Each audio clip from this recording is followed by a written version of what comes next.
What up mga solid subscribers, no? Okay guys, meron tayong ngayong i-discuss, no, about sa SB19 guys, no. Okay, no, ito po yung sa ano guys, no, yung sa Music Bank guys, no. South Korean music program, Music Bank po guys. No? I don't know if this is final na po, no, pero wala pa tayong nakikitang ibang mga post regarding po dito. Actually, nakita ko na po ito. Nakita ko rin to kay Miss O guys, no. Yun nga, no. Yung SB19 nga raw, included sila sa pre-voting stage, no. Okay, no. So, isa yun sa mga solid. Ano nga ba yung ano guys, yung Music Bank, no? Okay, alamin natin maigi. Ano ba yung Music Bank, okay? Okay, yan. May kita niyan sa screen nyo, guys, no? Klarong-klaro, no? Let's go. Shoutout Google, no?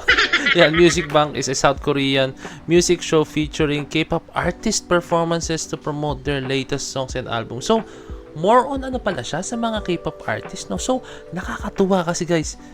SB19, guys, alam niyo no, Pinoy ang SB19, pero paano sila napabilang dyan sa ganyang klaseng platform guys, no?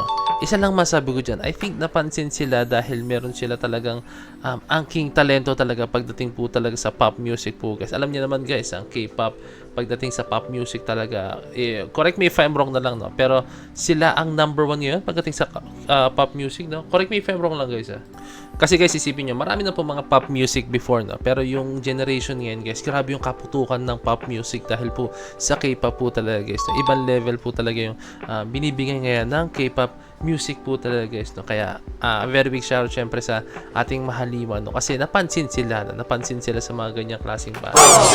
Hindi naman ganun walan sa atin, no, kung hindi nasusuporta ng mahaliman, okay, no. So isa pa guys, no, alam niyo naman ang SP90, no, pumalik ulit sila sa first take guys, no, pang-apat na appearance ulit rin, no. Nagigisukoy na po talaga sila guys, no? Grabe, no. Tandaan niyo na guys, no, hindi ka mapupunta or mababalik sa isang platform or maanyayahan ulit, no. maanyayahan ulit, no, kung wala silang nakikita sa inyo na something profitable, no? Something profitable, no? 'Di ba? Kumbaga magi-gain din sila, guys, no? Or isa pa, hindi ka nila kukunin ulit kung hindi sila nagagalingan sa inyo, no? Oo, isa na po yung magpo-profit sila, no? Pero at the same time, guys, I think na-believe sila, na amaze sila kung ano yung talento po talaga ng SB19, no? Napakarami naman kasi talaga mga artist, no? Na pwede nilang kunin, no? Pero bakit SB19 pa po, no? 'Di ba? Ang dami-daming artist, no? Pero isa lang yung sabihin yan, guys, dahil SB19 proves talaga na kayang-kaya nilang makipagsabayan internationally at kayang-kaya po talaga na gumawa ng mga kanta, mga obra na talagang quality po talaga. Okay guys, no, i-discuss ko lang sa inyo, no, kung may chance nga ba talaga ang SB19 na makapasok dito, no. Kung napanood niyo tong video na to, no, hindi ko alam kung nakapasok na ba ang SB19, no, or what, no. Pero kung hindi pa man, no, ito yung mga nakikita ko guys, no, kung bakit tingin ko mataas ang chance ng SB19 na makapasok po sa Music Bank po guys, no. This just my own opinion guys, this just my own opinion po, no. Okay na. Una-una sa lahat guys, sila ang unang Filipino act na umabot dito, no. Ibig sabihin guys, napansin sila ng Korean industry, no, as in, diba?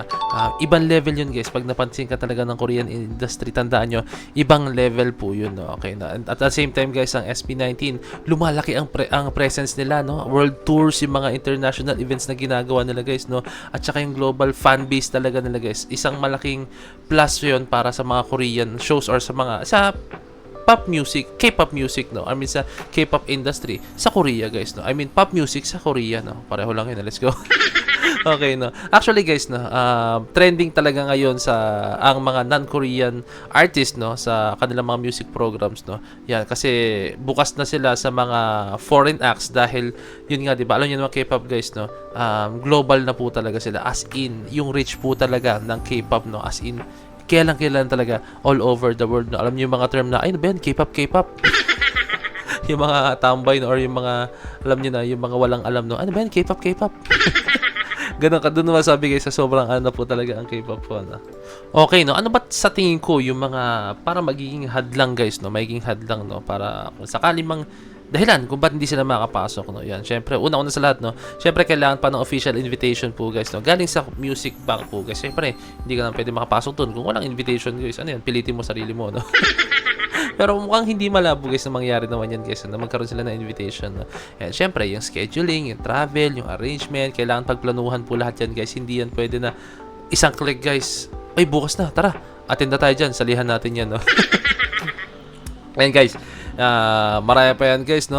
Kailangan mo rin syempre may mga promotional kang activities sa Korea. Kailangan umattend ka sa mga promotions nila, and at the same time kailangan maipakita mo na visible ka sa mga Korean fans or sa Korean industry po talaga, K-pop industry po talaga, no? Okay. Ayun lang man yung mga nakikita ko guys, na ewan ko, meron pa pong iba kayong naiisip dyan, no?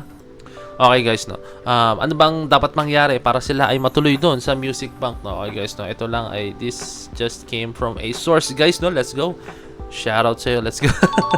Okay, no. Kailangan daw makuha sila ng formal invitation syempre mula sa KBS Music Bank guys, no. Kailangan makakuha sila ng formal invitation po guys, no. So, waiting tayo doon guys, no. Malay nyo, meron na ngayon pero hindi pa nila ina-out, no, di ba? Hindi na nila yun guys. And at the same time, sabi rin na meron daw sila, kailangan meron silang bagong single or major promo para sa Korean market, no, di ba? So, marami kayong pwedeng pagdaanan, no. Di ba? Kailangan mo ma-prove muna yung sarili mo. Although na may na-prove na po ang SB19, no, pero kailangan pa po talaga silang may ma-prove pa po talaga, no. Okay, no. And at the same time, guys, no, kailangan mag-align ng schedule nila para makapag-taping sa Korea, no, di ba? No? And yung mga ganong klaseng bagay, no, kailangan yung mismong event, yung moment na yun, yung time na yun, no, kailangan talaga is andun sila, no? Pero I think pag nagkaroon ng ganung pagkakataon, no, hindi sasayangin na mahalin mo yan, no. Wag lang siguro tumapat sa mga schedule na may concert sila, no. Sana wag sa mga ganung klaseng event, no. Yan.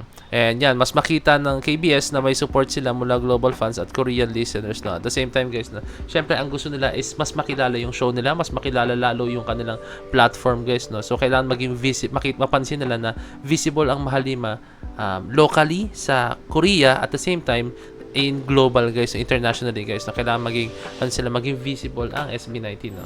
Ako guys, no, for me, this is just my own opinion ulit, I think mataas ang chance niyan, guys, na makapasok ang SB19. Ulitin ko guys, hindi ko alam kung binivideo ko to kung nakapasok na SB19 or what, no, pero kung hindi pa, no, ito yung mga nakikita ko na parang pwede nilang gawing move para dun, no. I think pwede sila collab sa isang Korean show, or I mean sa mga ibang K-pop artist, no. Pwede 'yun, 'di ba? Kasi syempre papansin naman sila, no. Since kunyari, kahit hindi na yung mga sobrang sikat guys, no. Pero malay mo, 'di ba?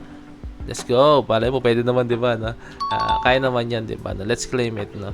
And pwede rin silang gumawa ng kanta na in a Korean language, guys, no. Pwede, no? 'Di ba? Pwede naman. Isipin niyo na, pwede naman. O kunyari, yung mapa, 'di ba? Ginawa nila ng Indonesian version yung mapa. So, paano kung gawan nila ng Korean version yung mapa, no? 'Di ba? Pwede naman eh. I think posible naman 'yan, no? Yan, yung mga promotion, mga Korean promotion na kung ano-ano man, 'di ba? So, maraming bagay na pwede tayong gawin diyan, no, para makapasok ang ating Mahalima. So, ang atin lang naman, guys, is sana po matuloy po itong sa Music Bank, no. Isa to sa mga bagay na tingin natin na magpapaangat palalo sa pangalan ng SB19, since sila po ang kauna-unahan kung sakali po, no, na makapasok sila dito, no. So yun, supportan lang natin, no. Alam kong kayang-kaya ng SB19 yan, alam kong kayang-kaya din ng 18 yan, guys, na. Let's go. So, yun, maraming salamat sa panonood ng video ito. I hope na naging informative ako sa inyo, guys, no. And syempre, huwag nyo kalimutan na mag-leave a like, subscribe, and kindly ring the notification bell para alam nyo pag release ng bagong video, no. So this is Point of Signing out. Peace. Bless you.